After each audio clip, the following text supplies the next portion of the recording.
Mana selamat mendengarkan. Ada Kalisna, ada Kariswan. Semoga nanti banyak ya yang lihat di sini. Ada Karati soalnya. Apa sayang kalau dilewatin? Ya, karena ada Kanila juga. Yes. Terkece. Amin, amin, amin. Oke, assalamualaikum warahmatullahi wabarakatuh. Alhamdulillahirrahmanirrahim. Allahumma sholli ala Sayyidina Muhammad wa ala ali Sayyidina Muhammad. Apa kabar semuanya? Semoga sehat selalu dan bahagia selalu. Bersama saya hari ini Nila Munasari dan saya akan memandu acara ini untuk kurang lebih 1 jam ke depan. Kita bakal ngobrolin tentang literasi, ngobrol santai bersama Kak Ratih Slinterin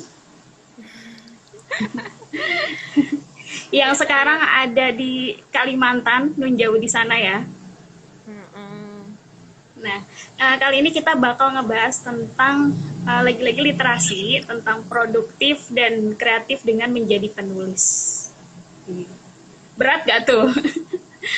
Enggak kok Kak, kalau di jalan enggak ya? Berat. Nah, teman-teman semua, selamat mendengarkan. Sebelumnya Karati ini, aku mau kenalin nih, Karati ini seorang ibu muda. Kelihatannya belum nikah ya? Masih muda loh. Alhamdulillah ya. Alhamdulillah ya. Seorang ibu muda yang produktif, kreatif, dan beliau ini udah menelurkan novel kurang lebih 2 tahun yang lalu ya. 2 tahun lalu. Ya udah lama ya, enggak belum nulis lagi. Iya, mudah-mudahan abis ini banyak telur-telur yang netes lagi ya. Namanya kalau nggak salah, judul novelnya kalau nggak salah Pertemuan di Heathrow ya. Heathrow. Ya, pertemuan di Heathrow. Tahu nggak Kak, Heathrow itu apa? Nah iya, Heathrow itu apa sih Kak Ratih? Heathrow itu nama bandara di London. Oh, nama bandara di London. Kak Ratih udah pernah ke sana nih kayaknya. Oh, pernah Kak, tapi dalam mimpi. Oh, dalam mimpi. Mungkin nanti kita bareng-bareng ke sana ya Kak Ratih. Kan berawal dari mimpi dulu nanti. Oh iya benar. Berawal dari mimpi nanti jadi kenyataan ya. Ya benar. Oke, Kak Ratih ini tadi udah kita ulas ya, ibu muda, seorang penulis, pegiat literasi, dan juga aktif di dunia kepenulisan udah lama. Kak Ratih ini juga seorang aktivis di Forum Lingkar Pena Ciputat. Terus Kak Ratih juga seorang wakil ketua dari komunitas keluarga pecinta sastra. Jadi buat kalian-kalian yang mau gabung, silakan hubungin Kak Ratih. Enggak dong, hubungin karena kan Jangan. Aku udah banyak yang ngehubungin. Canda-canda. Oke. Kak Ratih, apa kabar nih Kak Ratih? Sehat Kak Ratih sama keluarga? Alhamdulillah Kak, sehat walafiat. Alhamdulillah. Alhamdulillah. Alhamdulillah aku sehat. Keluarga sehat. Hati apa kabar? Hati alhamdulillah adem. Ya, alhamdulillah. Iya, alhamdulillah. Ya. Iya, mudah-mudahan doain. Kak Ratih ini kalau nggak salah lagi di Kalimantan ya hari ini? Iya, di kampungnya suami. Oh, di kampungnya suami. Luar biasa. Keren banget Kak Ratih, jadi lagi di Kalimantan, tapi bela-belain mau ngisi acara sharing santai kali ini. Makasih banget ya Kak Ratih. Iya, sama-sama Kanila. Mudah-mudahan bisa membuka mata teman-teman dan bisa menjadi inspirasi buat teman-teman semua, terutama Kak Ratih dan saya gitu. Nah Kak Ratih, ngomong-ngomong tentang produktif dan kreatif lewat tulisan nih Kak Ratih. Kak Ratih ini gimana sih ceritanya perjalanan kepenulisan Kak Ratih dari awal sampai akhirnya menjadi sebuah buku sampai hari ini tuh kayak gimana sih Kak? Oke, terima kasih Kak Nila atas kesempatan dan waktunya buat sharing ya. Kita Iya, sebenarnya di sini sama-sama. itu saling apa ya, ngobrol santai aja sebenarnya. Mana tahu di obrolan kita ada nih salah satu yang bisa menginspirasi banyak orang atau setidaknya untuk mengingatkan diri kita terlebih dahulu gitu. Iya. Untuk sebelumnya kan tema kita apa kan Nila? Menjadi Tema kita itu produktif dan kreatif dengan menjadi penulis. Nah, sebelumnya kita tahu kan menjadi produktif dan kreatif dengan menulis. Kenapa dengan apa? Kenapa kita bisa menjadi seorang yang kreatif dengan menulis? Karena kalau menulis itu kan berhubungan kaitannya itu dengan membaca. Ketika seseorang ingin menjadi penulis yang hebat, penulis yang keren, berarti dia terlebih dahulu apa? Terlebih dahulu dia harus membaca.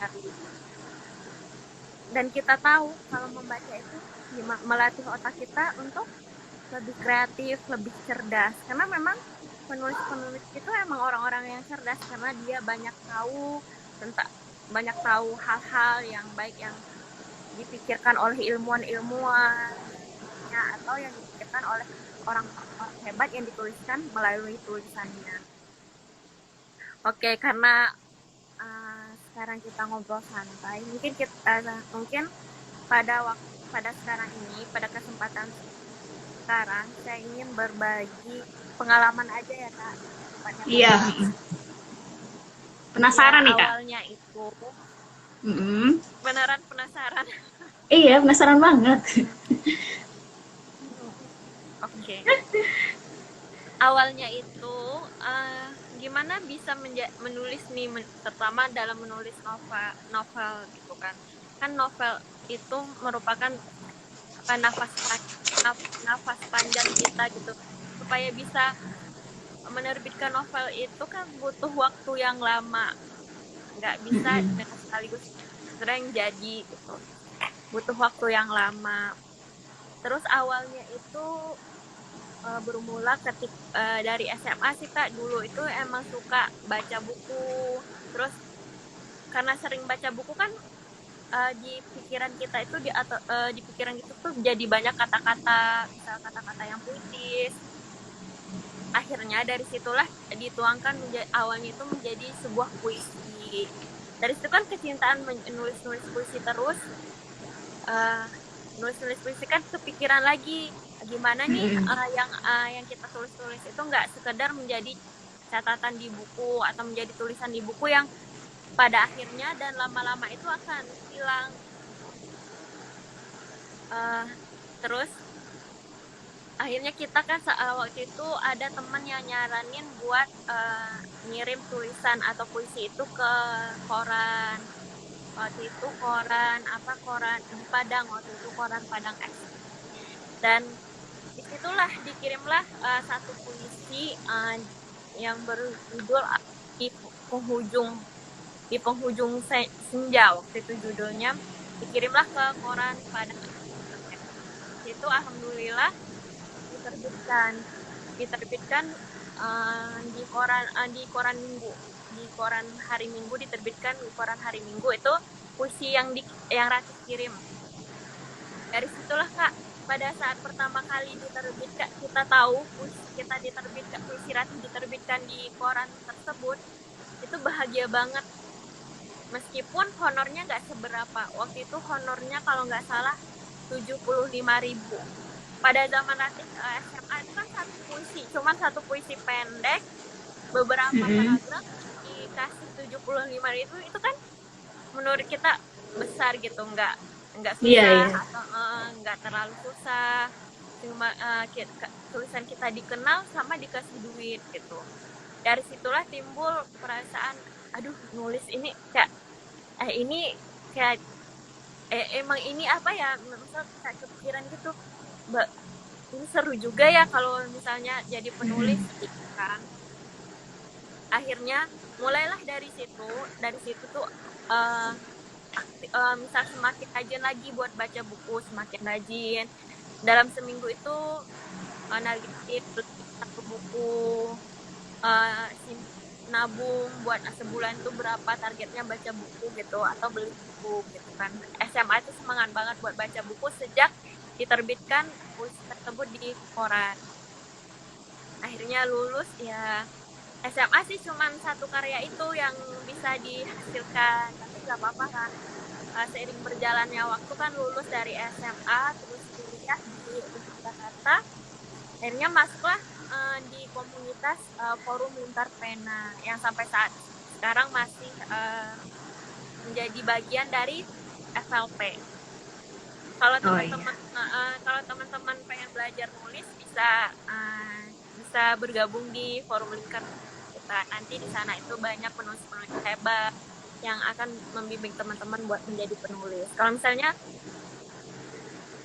misalnya teman-teman ingin jadi penulis, nanti bingung nih mau nulis apa, bingung nih gimana jadi penulis itu, sedangkan pengalaman belum ada, nanti bisa bergabung di Forum Lingkar Pena.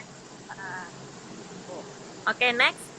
Setelah bergabung di Forum Lingkar Pena Ciputat itu, di situ ketemu banyak orang, ketemu banyak teman-teman yang suka menulis, yang udah pakarnya dalam hal tulis menulis. Di situ diajarkan bagaimana, banyak ya bagiannya Kak waktu itu. Apa aja, ada novel, artikel, sama puisi, sastra, sama sastra gitu. Di situ tuh kita diberikan kesempatan buat memilih kita mau bagian apa. Kebetulan Ratih pengen nulis novel kan waktu itu, karena dulu itu emang suka baca novel tuh. Pada saat itu setelah mengambil kelas novel, di situ kan dikasih mentor, pokoknya dibimbing lah sampai diajarkan sedetail mungkin gimana kita menjadi seorang penulis novel. Lama-lama gimana kita udah belajar nih gitu, kok cuman belajar tapi nggak punya apa-apa gitu. Harusnya kan kalau kita pengen jadi penulis, supaya kita disebut seorang penulis itu harus punya sebuah buku kan, baru kita bisa disebut seorang penulis. Kalau misalnya kita cuman belajar nulis tapi kita nggak punya karya, berarti kita belum penulis gitu kan. Dari situlah yaudah coba buat nerbitin buku. Yang pertama kan kalau novel mah butuh nafas panjang, lama selesainya, kapan mau punya karyanya, kapan mau punya buku. Terus ya udah, akhirnya ambillah keputusan buat nulis buku puisi, antologi puisi waktu itu. Apa tuh Kak judulnya kalau boleh tahu Kak? Sajak di Pulau Senja. Enggak. Oh, yang tadi disebutin. Itu, anak senja banget ya Kak? Ya, anak senja banget. Karena kalau suka nulis itu berhubungan dengan senja, embun, pagi, hujan, pokoknya berhubungan dengan hal-hal. Akhirnya udah tuh nulis puisi kan ya nggak gampang juga, tapi bisalah diselesaikan dengan waktu yang sesingkat-singkatnya. Akhirnya beberapa bulan dengan kesibukan kuliah yang lumayan padat ya, semester awal waktu itu, akhirnya maksain diri buat nulis puisi minimal. Kalau nerbitin buku puisi itu kan 100 puisi baru bisa kita terbitkan di 100 puisi apa 150 ya? 150 ya. 150 minimal 150 puisi. 100 lebih kali ya Kak, 150. Kurang lebih 100 sih. Ya, tapi ya, tergantung, 100. Iya. Tergantung penerbitnya. Kalau nggak salah itu 100 lah, 100 lebih gitu lah. Akhirnya selesailah 100 lebih puisi. Ya, walaupun nggak bagus-bagus banget, tapi memberanikan diri buat ngirim puisi tersebut ke penulis. Waktu itu kebetulan ada tawaran dari senior, ada penulis yang buka pendaftaran penulis baru buat nerbitin bukunya secara gratis. Ya, kirimlah penerbit tersebut alhamdulillahnya lolos seleksi buat terbit. Ya jadilah itu buku pertama, Sajak di Pulau Senja. Sajak di Pulau Senja. Kurang lebih 100 puisi ya, Kak ya? Luar Kurang. biasa. Dan dari situlah Kak pertama kali nerbitin buku dan pertama kali punya buku tersebut, aduh bahagia banget Kak. Dan itu tuh bahagia banget kayak, aduh ini udah punya buku nih, udah punya karya, berarti kita udah bisa dong disebut penulis walaupun nggak terkenal, maksudnya walaupun nggak terkenal kayak penulis yang keren lainnya gitu, tapi setidaknya ya kita udah bisa disebut penulis kan. Di situ tuh ada kebanggaan tersendiri gitu ya, Kak ya? Kebanggaan tersendiri karena kita juga suka kan menyukai kita tulis, dan juga kita punya karya juga di hal itu gitu. Ya bahagialah gitu. Dan dari situlah kayak aduh kayak pengen lebih lagi kan, nulis lagi gitu. Jadi semangat terus buat nulis walaupun fee-nya paling dari teman-teman yang beli nggak seberapa. Mungkin pengalaman juga Kak ini, setiap ketemu orang ya, setiap ketemu teman-teman mereka nanya fee-nya berapa sih, uangnya berapa kalau nulis buku gitu kan, berapa sih dapat dari nulis itu gitu kan.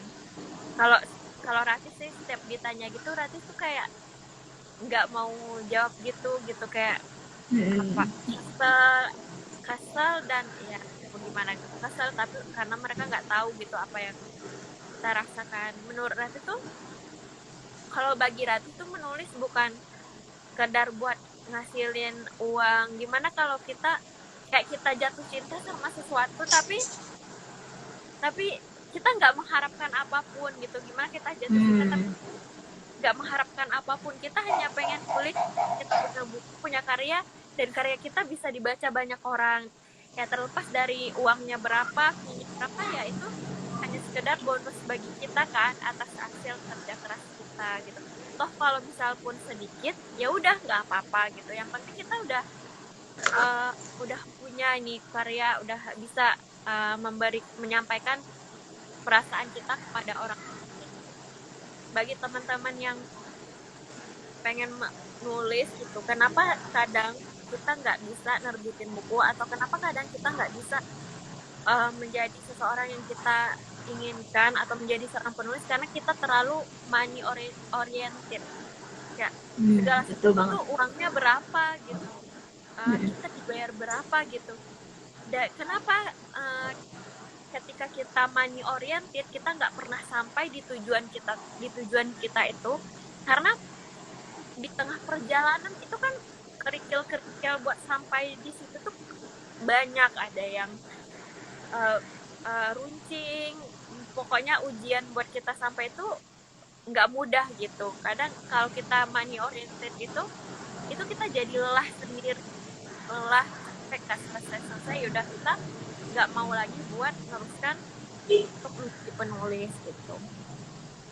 Itu sih kunci bagi Ratif buat bisa sampai sekarang ini. Alhamdulillah itu udah 5 buku ya Kak, antologi sama yang punya sendiri.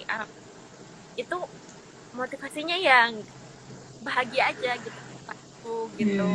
Intinya kita bisa nyampein perasaan kita gitu.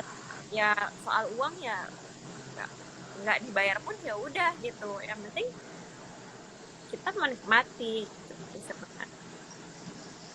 Akhirnya jadi sebenarnya iya Kak, kenapa? Jadi sebenarnya kayak hobi yang dibayar aja ya Kak ya. Ketika hobi kita udah tersalurkan, kalau dibayar alhamdulillah, kalau enggak pun ya berarti buat ngasah kita lebih rajin lagi gitu ya Kak ya. Iya. Oh ya Kak, maaf. Iya. Dari pembahasan berapa ini nanya. Itu nggak usah itu nggak usah dibaca. Itu siapa? Biasa itu netizen ya. Oh ya netizen. Oh ya kita ini adalah owner Chiptops ya, Chiptop Kak. Iya, Dia bener. itu keripik pisang ya Kak sebelumnya ya. Mm-mm. Tadi kebetulan ada pertanyaan awal mula Chiptops pecah kongsi gimana? Sebenarnya kita nggak pecah kongsi, kita memang satu visi misi berjualan. Iya, bener-bener. Itu nggak perlu dibahas nih. Emang ini netizen yang agak rese. Emang tapi kita tetap Iya, satu kok saling iya, berbagi cerita gimana iya benar. sebagai Tapi kita masih tetap on ya, di sama-sama di Chipstop kok. yang penting hatinya Jadi, tetap on. iya. Gimana Kak? Jadi Brambang Maxmia kalau mau pesen langsung aja ya. Langsung aja ya. Ini melenceng dari pembahasan. Oke, Kak Rati, tadi menarik banget ya ceritanya. Kalau boleh tahu nih, Kak Rati sendiri lebih suka genre apa sih? Genre puisi atau novel atau misalnya drama atau lainnya? Sebenarnya Ratih sebenar sebenarnya itu Ratih itu lebih suka ke novel sih karena emang karena novel itu kayak di dalam ceritanya kita terbawa gitu banyak hal yang bisa kita dapatkan dari novel. Kalau puisi juga bagus, kalau puisi mungkin lebih ke penyampaian perasaan apa yang ingin kita sampaikan, tapi di novel kan itu kayak sebuah cerita tentang ini pertanyaan ini loh bikin gak fokus. Gak usah dibaca, Kak Rati, lanjut aja, Kak Rati. Kalau novel itu kan lebih menarik ya Kak, kisah yang panjang bisa memotivasi kita juga dengan kisah-kisah yang dituliskan di novel tersebut. Gimana kita menentukan kecocokan kita novel atau puisi atau cerpen? Sebenarnya ya kita bisa nulis cocok di mana aja gitu, tergantung di mana kita sukanya gitu. Kalau kita bisa cocok di puisi, bisa cocok di cerpen, bisa cocok di artikel, pokoknya bisa cocok di mana aja dalam hal menulis tersebut. Tetapi ya kalau ketika kita menulis sesuatu, ingin menerbitkan buku, ya di mana kita suka dan nyamannya aja. Kalau Ratih sih lebih ke nyamannya nulis novel karena pengen jadi penulis novel. Novelis. Juga pengen terkenal gitu, pengen eksis kayak Asma Nadia. Kalau Asma Nadia itu kan dari nulisnya dia bisa keliling 45 negara karena Ratih suka jalan-jalan juga. Ya kayak nulis kayak Asma Nadia, mana tahu suatu saat nanti kan bisa keliling-keliling. Amin.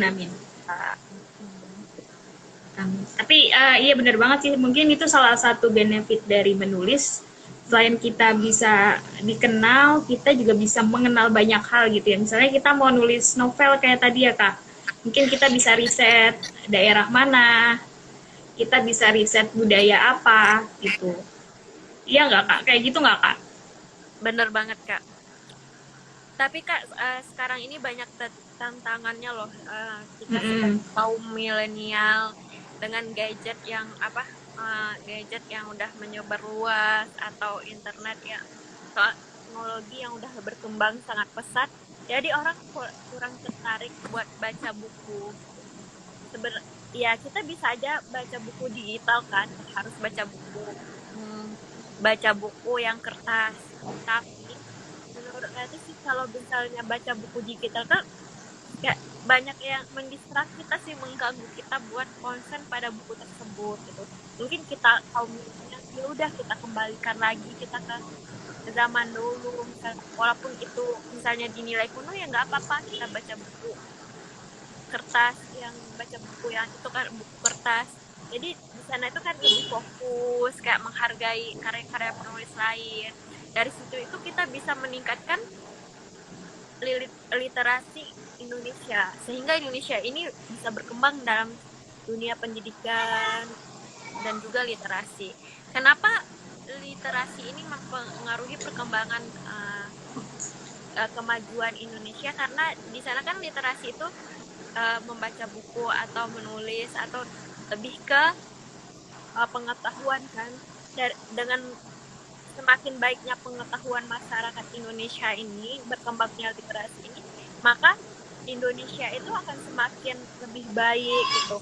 Akan menurunnya kriminalitas, akan membaiknya perekonomian Indonesia, masyarakat akan lebih kreatif untuk membangun perbaikan kehidupannya. Oke. Iya bener banget Kak. Jadi emang banyak banget ya tantangan milenial karena kita mungkin lebih dituntut buat berjejet ya daripada sesuatu yang manual gitu ya Kak ya. Iya benar. Iya. Dalam sehari itu kita bisa menghabiskan waktu dengan gadget mungkin salah 15 jam mungkin. Iya. Setengah harinya lah ya. Setengah harinya daripada melakukan aktivitas lain. Padahal itu gadget itu kayak membuat kita lebih kayak kurang bersemangat kan. Ya kalau tidak bisa memanfaatkan dengan baik gitu. Gadget mempengaruhi kehidupan. Contohnya pada sekarang ini kan kita lihat kondisi kita kan sebagai masyarakat Indonesia. Ya bukan masyarakat Indonesia, lingkungan kita aja gitu. Anak kecil yang anak SD mereka TikTokan atau mereka lebih tahu artis TikTok daripada pelajaran yang itu kan. Iya benar. Terutama di pandemi sekarang banyak anak-anak yang libur sekolah jadi nggak terkontrol gitu. Ya benar banget. Oke, kita sambil sapa yang lain ya Kak Rati. Ada teman-teman yang bergabung, yang udah bergabung. Terima kasih sudah bergabung. Yang mau bertanya silakan. Ada Kak Mas Tia Lestaluhu. Ada Kak Mas Tia Lestaluhu ini senior Ratih di Kahfi loh Kak. Kak Mas Tia ini itu Polri internasional luar biasa kalau luar biasa. Iya aku sering ngikutin Instagramnya. Aku terpesona banget loh sama Kak Mas Tia. Halo Kak Mas Tia. Ya, salam kenal ya lewat online dulu. Iya. Semoga suatu saat bisa ketemu ya. Amin. Oke, tadi ngobrolin tentang literasi sama produktif ya lewat tulisan. Nah, Kak Rati sendiri ada nggak sih tantangan tersendiri ketika menulis novel tuh? Apa waktunya lebih panjang atau mungkin risetnya lebih bikin pusing atau gimana? Ada nggak? Apalagi waktu pertama mau nerbitin novel ini itu kan pasti banyak banget tantangannya. Apa aja sih Kak kira-kira? Kalau dulu sebelum nerbitin novel Pertemuan di Hetero itu cuman motivasinya itu pengen nulis novel. Ya itu aja, pengen nulis novel. Kalau sekarang seiring bertambahnya usia itu kayak nulis bukan hanya sekedar nulis novel, tapi gimana dari novel itu ada isinya gitu Kak.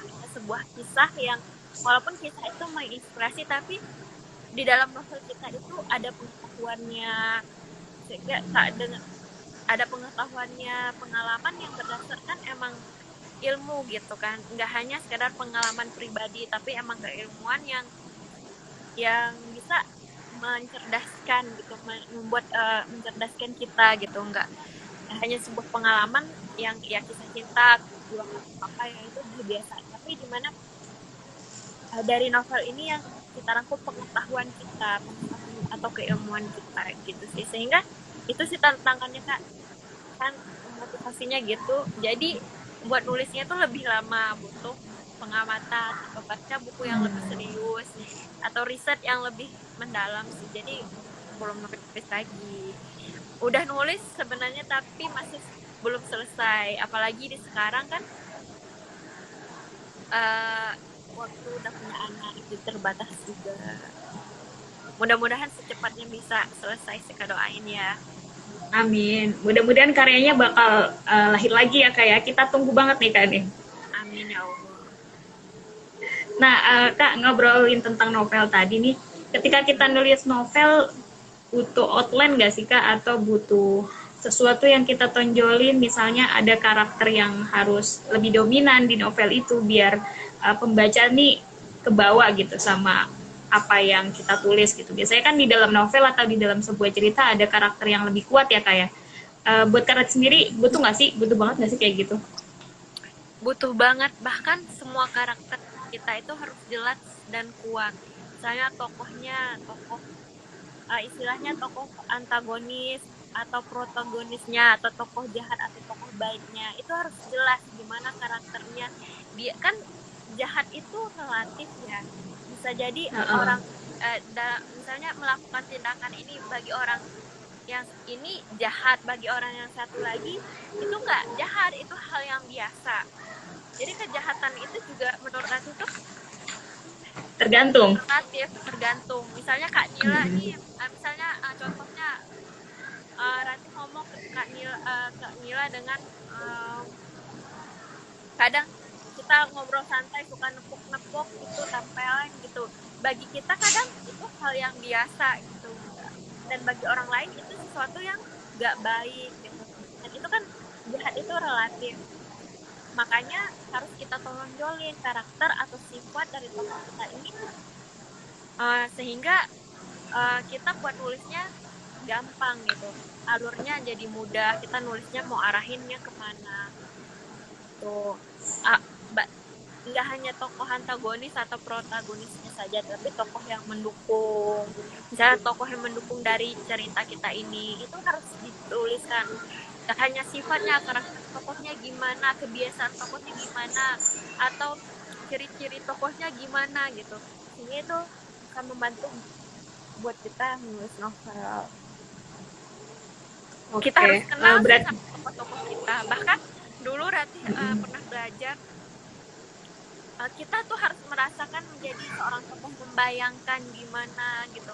Harus dibayangkan kita anggap tokoh kita tuh benar-benar nyata. Harus kita anggap sebagai teman kita, emang orang yang terdekat kita, atau bukan emang sehari-hari kita dengan tokoh itu, sehingga kita kan udah mengenal nih tokohnya gitu. Jadi dari alur cerita itu natural nantinya, nggak seakan-akan kita tuh dibuat-buat. Orang pembaca pun akan merasa bacanya ya udah alami kehidupan sehari. Orang kan banyak membaca yang berhubungan dengan hidupannya sehari-hari. Lebih gampang membaca yang berhubungan dengan hidup, yang dekat dengan diri kita. Oke, berarti emang semua karakternya tuh harus kuat ya Kak ya? Jadi seakan-akan kita emang kenal banget ya sama mereka ya? Oke, pernah nggak sih Kak, misalnya Kakak punya teman nih, nah menurut Kakak, oh ini nih karakter dia nih kayaknya cocok nih jadi pemeran di novel yang bakal kita tulis gitu, pernah nggak kayak gitu Kak? Atau mungkin pengalaman pribadi ceritanya jadi apa namanya true story gitu, pernah nggak Kakak nulis kayak gitu? Pernah sih Kak, kan karakter itu kita dapatkan dari pergaulan kita, pengalaman kita. Kalau kita misalnya enggak ada data-data yang masuk kan kita nggak tahu karakter-karakter sifat-sifat itu seperti apa. Makanya kalau kita pengen nulis itu ya kita harus luasin pergaulan, sering ngamatin orang, banyak-banyak teman gitu kan. Ya kita paham nih orang gini kayak gini. Jadi kalau ketika kita nemu sesuatu karakter yang unik, kita bisa masukin ke tokoh kita. Pernah sih Kak, kalau Rati sendiri pernah punya pengalaman, oh kayaknya dia seru banget deh, jadi misalnya orangnya gitu, yang satu ini orangnya ceria banget, humble gitu, dengan orang ramah, bisa ketemu orang langsung ngobrol kan, kayak pernah gak kita ketemu orang pertama kali tapi udah kayak teman dekat banget gitu, teman udah kayak teman dekat gitu. Ada juga yang orangnya kalem, cuek gitu kan, cuek, gak peduli sama orang. Atau ada juga orang yang ceplos kan, dari situ kita bisa menilai kita mau ambil tokoh gimana. Konflik kita itu dari tokoh yang menyebab konflik kita itu tokoh seperti apa, dan yang membuat novel kita itu unik apa, dari tokohnya atau jalan cerita. Karena yang membuat novel kita itu baik juga tokoh-tokohnya sangat berpengaruh.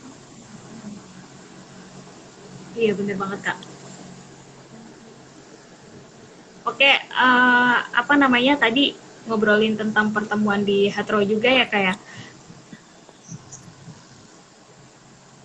Nah, di novel pertemuan di Hatro ini ada nggak sih Kak pesan moral yang ingin Kakak ungkapin di situ, yang ingin Kakak sampaikan ke orang-orang kalau sebenarnya tuh ini pesan moralnya gitu. Ada nggak sih kira-kira Kak?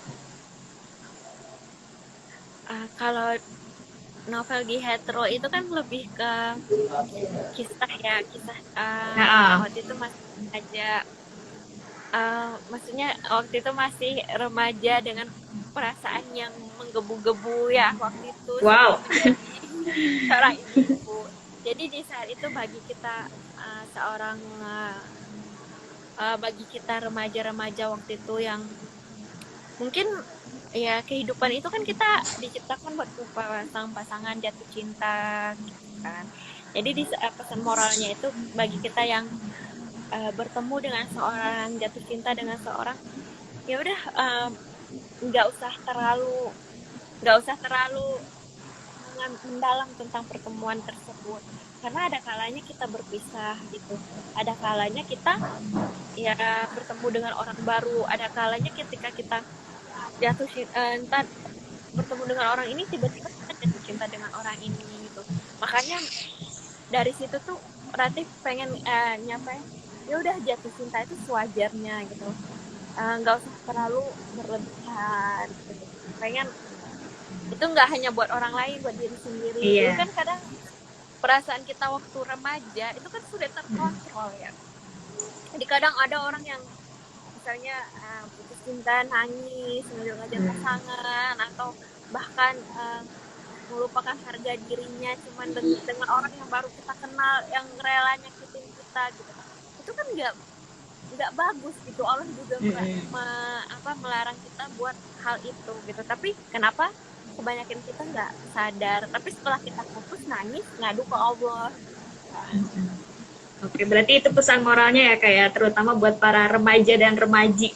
Iya, makanya ada para galawers dulu ya. Iya, para anak-anak senja dan para galawers. Itu pengalaman nggak sih Kak? Pengalaman juga. Oh, pengalaman juga. On experience. Iya, kan pernah jatuh cinta juga Kak. Oh iya benar. Jatuh cinta, dia segalanya gitu. Wes. Padahal ya udah gitu, nggak penting-penting juga sebenarnya. Tadi ada yang Jadi, nanya, Kak. iya, oke kita mungkin buka sesi pertanyaan dulu ya Kak ya. Kita sambil lambain tangan ke semua penonton. Terima kasih yang udah mendengarkan. Tadi ada pertanyaan dari Zaka. Kak, biar suka nulis gimana caranya? Kak Ratih, boleh dijawab Kak Ratih mungkin? Sebenarnya kalau biar suka nulis itu nggak harus ditanyain ke orang lain sih, tanyain ke diri sendiri biar suka nulis itu gimana gitu ya. Kita ya kan kalau soal suka dan rasa suka itu emang harus kita tanyain ke diri sendiri. Nanti kalau misalnya pertanyaannya, Kak, biar bisa nulis gimana, baru kita nanyain. Oh iya. Kalau suka itu ya gimana, orang kan rasa suka itu bisa timbul kayak tiba-tiba dari sesuatu yang karena iya kalau misalnya tetapi kalau misalnya kayak kita bisa diartikan suka nulis itu sama juga kayak kita sukai seseorang. Jadi kalau misalnya kalau mau itu ya nulis kan itu beda juga ya. Ya harus dipaksakan sih sebenarnya biar suka nulis. Kalau kita emang cari motivasinya apa, kita tuh nulis tuh buat apa gitu. Kalau pengen kita menjadi seorang yang menginspirasi kan gak hanya dengan melalui tulisan sih, masih banyak hal yang lain. Tapi kalau kita pengen menjadi seorang, misalnya kalau kita nggak aktif nih ngobrol atau introvert gitu kayak introvert gitu kan, kayak misalnya buat ceramah nasehatin orang secara di depan banyak orang kan kayak belum misalnya kita belum sanggup gitu di depan orang ceramahin banyak orang gitu. Kadang ya kita aja merasa belum baik gitu kan, gimana mau nasihatin di depan orang. Tapi dengan nulis inilah kalau misalnya kita ingin menyampaikan inspirasi kita, nasihatin orang, uh, menyampaikan pendapat-pendapat kita dengan tulisan kita tanpa harus orang itu kenal dengan diri kita gitu. Ya gitu, temuin sesuatu hal gitu yang bisa buat kita suka gitu. Sama juga kayak kita menyukai seseorang, jatuh cinta sama orang kan, nggak tiba-tiba kita lihat orang itu kita jatuh cinta, dia ganteng, dia pintar, nggak tiba-tiba kita jatuh cinta gitu. Temuin apa sih yang unik dari orang itu yang membuat kita suka gitu kan. Ada sesuatu yang unik ya dari orang itu yang membuat kita jatuh cinta gitu, yang nggak dipunyai sama orang lain. Ya kayak gitu juga dengan nulis, kita harus temuin sesuatu yang unik. Yang unik dari menulis itu apa gitu, sehingga timbullah rasa suka itu. Dan lama-lama dari rasa suka itu kan dilatih terus menjadi sebuah kebiasaan dan menjadilah cinta gitu. Dan cinta itu nah kita menjadi mudah melakukan hal tersebut. Jadi harus kenal dari dalam dulu ya Kak ya, karena kata pepatah tak kenal maka tak sayang ya Kak. Iya benar Kak. Jadi ya kenali diri kita juga gitu. Ya misalnya kita nggak mau, ya kita masih kayak tadi, kita kembali ke masih money oriented, nggak jelas tujuannya apa, nulis buat apa, kan kita belum jadi ya sia-sia aja kita buat nanya ke orang-orang suka nulis itu gimana, maksain buat suka itu apa, karena kita belum tahu tujuan apa, kita belum kenal diri kita gitu. Ya kan orang itu sukanya beda-beda ya. Kalau misalnya kita suka nulis ya tekuni hal itu. Kalau misalnya kita suka di bidang media ya tekuni hal itu. Kalau misalnya suka di speaking ya tekuni hal itu gitu. Temuin, kenali diri kita itunya di mana. Tapi kalau kita pengen menjadi penulis ya jangan cuma sekedar pengen gitu, pengen belajar gitu, kelas nulis, tapi kita nggak sepenuh hati, itu akan membuang waktu kita menjadi sebuah hal yang sia-sia. Oke, berarti cari titik nyamannya dulu ya Kak ya. Kita nyamannya di mana nih? Gitu. Nyaman dulu baru jalan. Asik. Karena kalau udah nyaman apapun lewat ya Kak. Ya apapun lewat. Tantangan lewat. Kurang terjal, bukit, gunung lewat kalau udah nyaman. Tukang ojek online lewat. Emang lewat terus. Aduh, bisa aja nih Kak Ratih. Ya, jadi banyak banget ya tadi motivasi dari Kak Ratih. Nah, Kak Ratih sendiri nih, siapa sih tokoh yang paling menginspirasi buat Kak Ratih tuh biar sampai sekarang mau jadi penulis, terus tokoh-tokoh besar yang kira-kira sering Kak Ratih pelajarin lebih dalam tuh siapa sih? Kalau tokoh sih banyak. Salah satunya yang memotivasi buat nulis itu adalah Terelie, karena Ratih suka tulisannya itu berisi tapi lebih puitis gitu, sehingga lebih mudah dicerna bagi kita kaum muda waktu itu. Dan juga yang memotivasi itu Buya Hamka, karena dia juga Buya Hamka. Iya. Padang. Sumatera. Iya. Karyanya itu luar biasa, ulama gitu kan. Kita mengimpikan, ya setidaknya kita mengimpikan orang-orang hebat yang seperti itu, yang berlatar belakang yang dari daerah yang sama. Mana tahu nanti bisa mengikuti jejaknya Buya Hamka. Amin. Iya, Buya Hamka juga tulisannya sampai sekarang masih up to date banget ya, dan masih cocok banget jadi rujukan para penulis, novelis. Iya. Isinya juga luar biasa. Benar. Dan juga karya Buya Hamka itu kayak emang sastrawan yang lebih islami, kayak mengingatkan kita ke banyak hal, walaupun itu sebuah kisah romans, tapi itu emang menginspirasi kita. Kayak karyanya itu tuh sepanjang zaman ini tuh kayak masih dikenal banyak orang. Contohnya tenggelamnya kapal Van der Wijk. Masih dikenal banyak orang kan sampai saat ini. Mana tahu suatu meskipun kita nanti sudah tiada, ya karya kita masih diingat banyak orang.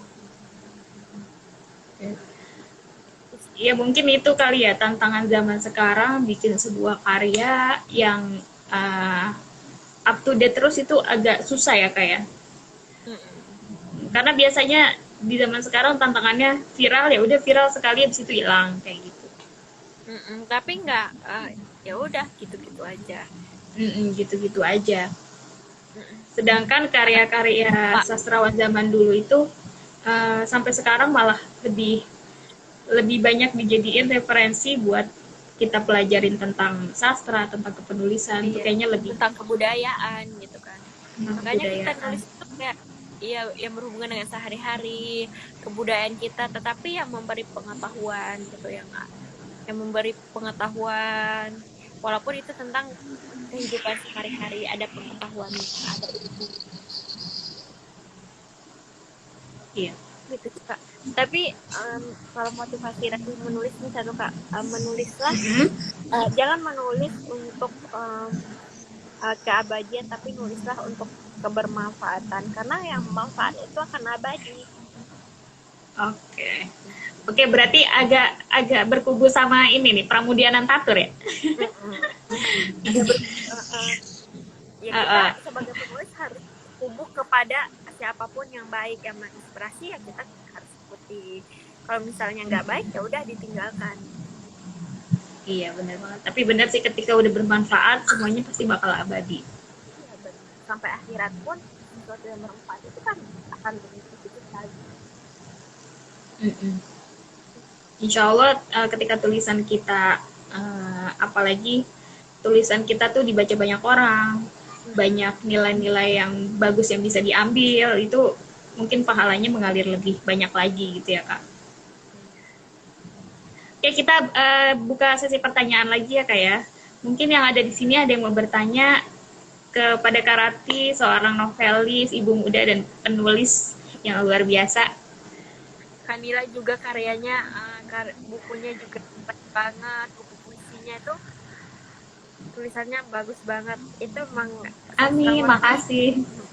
karena saya itu lebih cocoknya di genre apa sih Kak?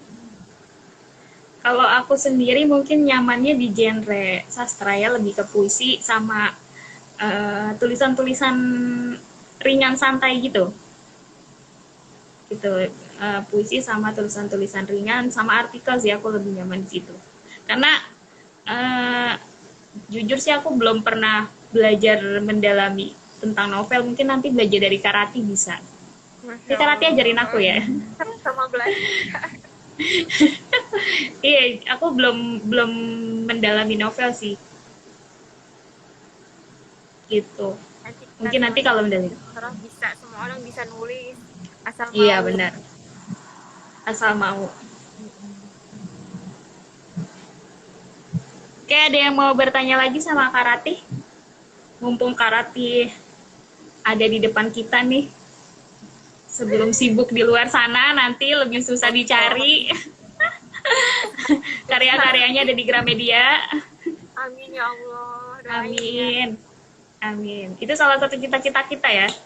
Iya, punya karya di pokoknya di Gramedia lah, walaupun pajaknya besar ya, tapi nggak apa-apa. Iya. Atau difilmin juga nggak apa-apa ya. Nggak apa-apa banget. Itu banget Kak. Iya. Iya, karena ketika karya kita bisa dinikmatin banyak orang tuh ada kepuasan tersendiri. Iya. Alhamdulillah, semangat nulis. Mudah-mudahan habis ini banyak telur-telur yang netes ya kayak.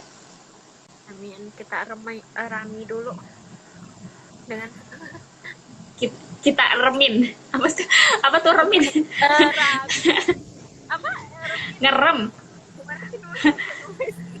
Mungkin kalau ayam tuh bahasa ngerem kali ya, ngerem ya. Tapi apa ya kalau misalnya endapin, kalau di bahasa kepenulisan mungkin diendapin dulu.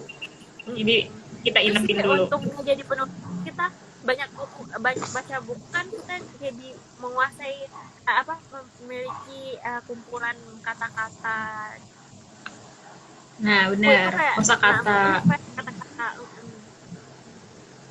Selain kata-kata Kan ada tadi ilmu pengetahuan mungkin ya, Kak. iya, ada ilmu pengetahuan juga. Ya, apalagi Kayak Kak ada mungkin aku yang nanya kali ya sambil nunggu yang lain. Yang Kak Rati rasain sendiri nih, benefit-benefit dari menulis itu selain tadi bisa dikenal, terus mungkin kalau pas kuliah bisa dapat SAA ya, apa Student Achievement Award gitu kan.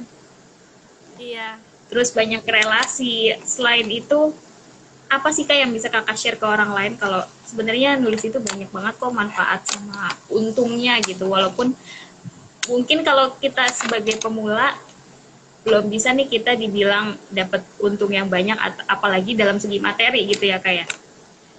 Karena ketika kita prioritasin ke materi, kita nggak akan bisa memulai gitu, pasti bakal stuck terus kan Kak. Nah, benefit-benefit yang Kakak rasain apa sih Kak ketika menjadi mahasiswa nih? Kakak udah jadi penulis, benefitnya apa? Itu ya, ada yang komen Kak, menulis bisa Oh iya, terstruktur itu benar. nah benar banget nih Kak Kak Zen, Kak Zen.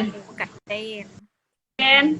Nih Zen juga salah satu penulis muda. Dia adalah penulis artikel. Nanti kapan-kapan mungkin bisa kita undang ya Kak Rati di sini. Ya benar-benar Kak, bisa live bertiga gak sih?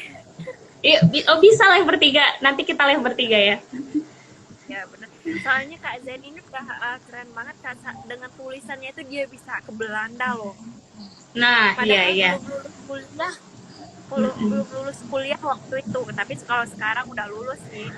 Dulu waktu itu belum lulus udah ke Belanda, ya Allah, keren banget kan. Cuma dengan tulis artikel itu lebih, kalau Kak Zen itu lebih ke artikel ya, dia nulisnya artikel dan nyampe ke Belanda dengan tulisannya itu. Nanti teman-teman kita diundang loh Kak Zen itu menginspirasi banget. Bertiga menarik kan, nganggur. Gabung boleh, silakan gabung. Bisa nggak sih digabung? Coba aja. Jadi Kak Rati gimana nih, kita undang nih? Kalau penulis itu unik Kak, misalnya kelihatan yang nganggur tapi dia tetap aktif nulis, cuan-cuannya masuk. Walaupun iya benar. Sebenarnya ya, kalau orang iya benar. Pengangguran tapi dia tetap nulis kan nggak kelihatan sama orang ketika bekerja, jadi cuannya masuk ya kelihatannya pengangguran tapi duitnya banyak sebenarnya.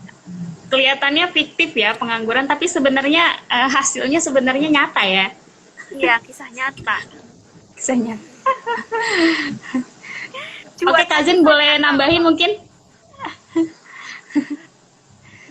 Kalau gimana Kak Rati, kita undang Kak Zen kan nih? Boleh Kak. Oke ya, sambil kita seru-seruan ya. Sebelum Kak Zen gabung, Rati mau jawab pertanyaan tadi, benefitnya itu Oke, apa tuh? Benefitnya itu banyak, sama bisa memberi manfaat kepada, misal menyampaikan, menasihati orang, walaupun orang itu gitu. Bahkan buku Rati itu udah sampai di orangnya itu halo Kak Zen. Halo Zen. Halo. Oke, jadi kita nggak ada settingan. Oke, lanjut. Buku Rati itu temen Rati itu orang luar pulau sana, Papua gitu kan. Tidak lupa daerahnya apa gitu. Dia pernah itu kan baca buku Rati, ternyata menurut Rati ternyata ibu-ibu di sana suka buku Rati katanya. Dari situ kita kan orang Rati aja belum pernah ke daerah arah Papua, itu daerah apa ya, ke Papua misalnya, Papua apa ya, daerah pokoknya arah-arah itulah. Tetapi orang situ udah baca buku kita gitu, dengan jarak yang belum bisa kita capai ke sana, secara tidak langsung orang itu udah ikutin jalan pikiran kita gitu kan, menerima apa yang kita sampaikan. Padahal misalnya kita bisa menasihati orang atau menyampaikan pikiran kita dengan jarak sejauh apapun, itu orang bisa tahu. Dan kedua, ya kita kumpul sama orang gitu. Oh. Tiba-tiba kita sering bisa ngumpul dengan orang, kita punya buku dan orang oh ini penulis ya, itu lebih mudah orang ingat kita walaupun orang itu nggak tahu nama kita kan. Oh ini yang penulis itu, penulis novel ini, penulis itu gitu. Walaupun karya kita nggak terkenal, setidaknya kita bisa diingat orang kalau kita penulis. Itu sih kalau manfaat. Dan kalau yang materialistisnya itu cuannya lumayan juga, walaupun nggak dari buku. Misal kita kan belum seberapa, tapi misalnya kita diundang nih sebagai pembicara gitu, 1 jam kita ngomong dikasih sekali waktu itu 1 jam ngomong, 1 jam apa 2 jam ya, 2 jam ya, 2 juta gitu kan. Waduh. Luar biasa. 2 jam ngomong 2 juta ya. 2 jam ngomong 2 juta, Zen. Kita daftar lah ya di sini ya. harus jadi ini dulu Kak, harus jadi ini ya, guru di MPUIN Jakarta. Oh iya. Aku juga kayaknya tahu deh cerita itu. Iya itu. Dan juga pernah juga waktu itu sekali di SD apa ya, nggak usah disebutin ya. Itu 1 jam kalau nggak salah bentar banget, itu dikasih 500 gitu kan. Itu ya walaupun nggak Levelnya beda Kak, levelnya beda. Levelnya Tulis beda. novel mah beda. Iya. Bentar lagi jadi film nih. Amin. Tapi kalau Zenma udah di atas kita Kak, di atas kita levelnya, udah bisa sekali ngomong itu 5 juta atau 10 juta nih kalau Zenma. Itu nyampe ke Belanda loh. Nah iya bener banget. Wih. Jadi benefit-benefitnya ini Itu- tadi. Itu nggak dibayar. Tapi kan jalan-jalannya loh, ongkosnya berapa? Aduh. Nah iya bener banget. Oke, Kanila, Karati, terima kasih. Aku di jalan. Oh, oke. Niatnya nimbrung. Bukan nimbrung sih. Dengerin, malah diajak nimbrung. Ya wes. Oke, yaudah Terima Zen kasih. kasih. Kapan-kapan siap jadi mentor di ini ya. Open Recruitment FLP. Oh siap. Kanila, mentor Iya. puisi. Karati, cerpen lah ya. Boleh. Oke. Oke Kak Zen, kasih 1 quotes dong Kak Zen sebelum ditutup nih, sambil jalan nggak apa-apa. Siap. Apa nih buat penulis-penulis yang baru nih? Wah, penulis-penulis baru ini apa namanya? Kayaknya sih yang penting berkarya aja, nanti juga dapat rezeki. Nah ya bener. Betul. Tapi jangan berpatokan ke itu sih, karena kalau berpatokan ke itu ya nggak banyak juga sehal. Iya. Betul. Tapi alhamdulillah sih Kak, saya selama berapa tahun ya? 2 tahun hampir. Itu semuanya dari nulis tuh. Masya Allah. Wih luar biasa. Jadi emang nulis itu bawa rezeki yang banyak ya? Kelasnya udah Iya, alhamdulillah lah, paling tidak. ya. Nanti kalau enggak ya merembet, paling enggak jadi ini ngajar gitu kan. Ya bener. Oh, benar. Setidaknya kalau nggak jadi penulis, jadi pembicaranya boleh lah. Wah. Oh iya Kak. Nah Ya, ini gimana? minta doanya, insya Allah bentar lagi launching buku. Masya Oh, Untuk luar pertama biasa. kalinya. Masya Allah. Nanti kita datang ya Kalau- launchingnya insya Allah. Nanti bedah bukunya kalau- undang ya. Siap. Online ya. Khawatir nggak ngasih makanan. Oke, halo Kak Rati. Halo Kanila. Aduh, mohon maaf pemirsa, tadi tiba-tiba 1 jam dia keluar sendiri kayak gitu. Biasalah kita. Biasalah kita anak milenial, jadi kita harus paham dengan keadaan zaman sekarang ya. Iya, jadi tadi lagi seru-seru padahal ya. Biasa sinyal mengganggu kita, tapi nggak apa-apa, kita tetap stay di sini, semangat kasih wejangan-wejangan buat teman-teman semua. Kak Rati ada quotes nggak buat teman-teman nih, atau apa ya, kata mutiara buat kita semua Apa yang ya ada di sini? quotes-nya? Apa ya? Bekerjalah, bekerjalah dengan sepenuh hati. Hmm. Bekerja dengan hati. Jangan demi enggak, bekerjalah dengan hati, menulislah dengan hati. Ya walaupun pada akhirnya ya mengharapkan yang lainnya. Karena apa yang disampaikan oleh hati akan sampai ke hati. Gitu, Kak? Yang dari hati itu kan sampai ke hati. Terus. Uh. Uh.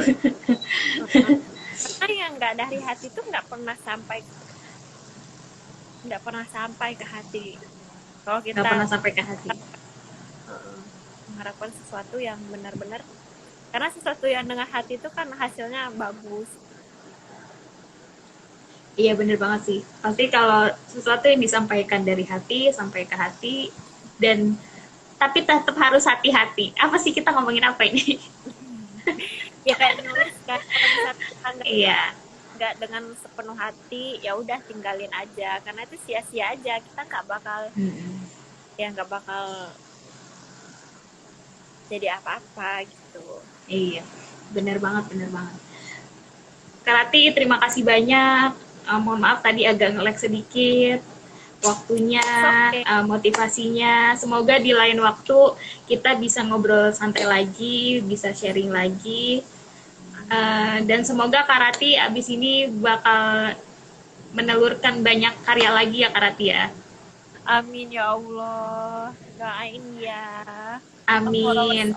Teman online. Semakin produktif, jadi ibu muda yang semakin luar biasa. Sambil aku tadi ulas sedikit. Gimana Kak? Mudah-mudahan setelah pandemi ini ya kita makin banyak karya gitu kan, sehingga kan setelah pandemi itu kita mengawali hidup baru gitu. Nanti dan kan mudah-mudahan pandemi ini cepat selesai ya Kak ya. Nanti masa transisinya kita dari pandemi ke hidup normal kan kita ya udah menjadi sesuatu yang berarti dan menginspirasi gitu kan. Kan pandemi ini banyak waktu luang yang bisa kita manfaatkan buat berkarya. Luar biasa, bener banget. Jadi walaupun pandemi, jangan patah semangat, jangan berhenti berkarya, tetap berkarya. Justru malah mudah-mudahan lebih produktif ya Kak, dengan banyak belajar hal-hal baru. Amin. Sambil aku ringkas tadi yang dari Kak Rati, mungkin menulis itu bisa menambah relasi kita. Terus ketika kita menulis, jangan fokus kepada materi dulu ya Kak ya. Fokus kepada apa yang ingin kita tulis gitu ya Kak. Materi dulu gitu. Kalau kita udah hebat sih, udah terkenal, udah punya jam terbang kemana-mana, nggak apa-apa materi. Karena nanti kalau misalnya kita udah punya jam terbang yang banyak, pasti rezeki bakal datang ya Kak dari mana-mana. Benar. Ikhlas aja gitu dulu. Ikhlas aja. Dan menulis dari hati, menulis yang dari hati bakal sampai ke hati. Kayak gitu. Tapi tetap hati-hati. Tapi tetap hati-hati. Jadi intinya hati. Karena bisa meluruskan orang, bisa membelokkan orang juga dari kata-kata itu. Nah, bener banget. Jadi kata-kata itu punya dua pisau ya. Magic banget. Ketika kata-kata itu bagus, dia bisa membangun orang. Ketika kata-kata itu buruk, nah iya, kata-kata itu hal yang ajaib, magic word ya kayak. Ya, makanya kenapa harus hati-hati? Karena kata-kata itu bisa membentuk kehidupan kita ke depannya. Bener banget. Dan ada yang bilang juga kan kualitas seseorang terlihat dari kata-kata yang dia lontarkan gitu ya. Makanya rajinlah membaca buku.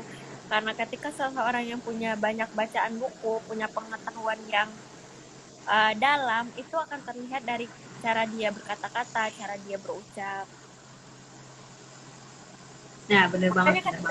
Makanya ketika kita apa kalau kita banyak nih membaca buku, ya udah, oh gitu, kita kayak lebih, semakin banyaknya pengetahuan kita tuh kita akan semakin kayak padi menunduk gitu. Padahal kita berisi. Tapi kalau kita, ya biasanya kalau kita yang nggak tahu apa-apa, kita yang nggak ada apa-apanya, bisa kita yang nggak, malah jadi apa, sombong gitu sih sebenarnya. Makanya dengan membaca buku itu memperdalam keilmuan kita, menjadi seorang yang lebih baik. Amin, amin, amin. Mudah-mudahan kita semua bisa menjadi penulis yang bermanfaat ya, kayak buat kita sendiri terutama dan buat banyak orang lain. Gitu. Terutama buat orang terdekat kita. Terutama buat orang terdekat kita. Oke, makasih banyak Kak Rati. Kita udah 1 jam lebih, seru banget. Kita sampai tadi kita undang salah satu teman kita. Iya, nggak kerasa. Kayaknya pengen lebih panjang ya Kak ya, tapi udah malam. Nanti lah kita lanjut lagi apa gitu. Ya, nanti kita lanjut lagi part selanjutnya. Mudah-mudahan kita bisa sharing lagi tentang hal-hal yang beda atau sama. Sebelum kita menjadi pembicara terkenal ya, kita setidaknya di Instagram dulu lah ya. Iya benar banget. Kita langsung loh sekarang. Nah iya benar banget. Jadi yang ada di sini jangan lupa follow Instagramnya Karati, Ratslinterin. Nanti banyak inspirasi kepenulisan yang bisa didapat dari situ. Ya benar, follow juga Instagramnya Kanila, Nilzari. Nilzari Nila. Oke, makasih banyak Kak Rati, semoga sehat-sehat selalu, salam buat keluarga. Salam semoga siap, nanti kita saling saling bersapa lagi ya, semoga bisa ketemu langsung. Amin. Panjang umur ya. Amin. Semoga semua niat baiknya dimudahin sama Allah. Amin. Terima kasih buat kawan-kawan semua juga yang udah setia dengerin kita. Yang udah nanya. Yang mengalihkan kefokusan juga. Terima kasih loh netizen yang luar biasa. Semoga nanti kita bakal ngadain giveaway ya, mudah-mudahan. Amin. Giveaway-nya apa? Tips dari Kak Nila? Boleh. boleh. Nanti kita atur aja. Kita ada 2 brand loh, dari Kak Nila dan Rati. Jadi kita satu PT ya, cuma kita karena daerahnya udah jauh dan bisa, jadi kita produksi masing-masing. Kayak gitu. Oke, terima kasih. Salam literasi buat Kak Rati. Semoga bermanfaat. Dan malam ini seneng banget bisa ngobrol langsung. Mudah-mudahan next kita bisa lebih lama lagi ya ngobrolnya. Amin. Oke. Terima kasih semuanya. Apabila ada kesalahan itu datangnya dari saya, dan terutama tadi agak nge-lag di internet. Apabila ada kebenaran itu datangnya dari Allah Subhanahu wa taala. Billahi taufiq wal hidayah, waridhi wal inayah. Wassalamualaikum warahmatullahi wabarakatuh. Waalaikumsalam.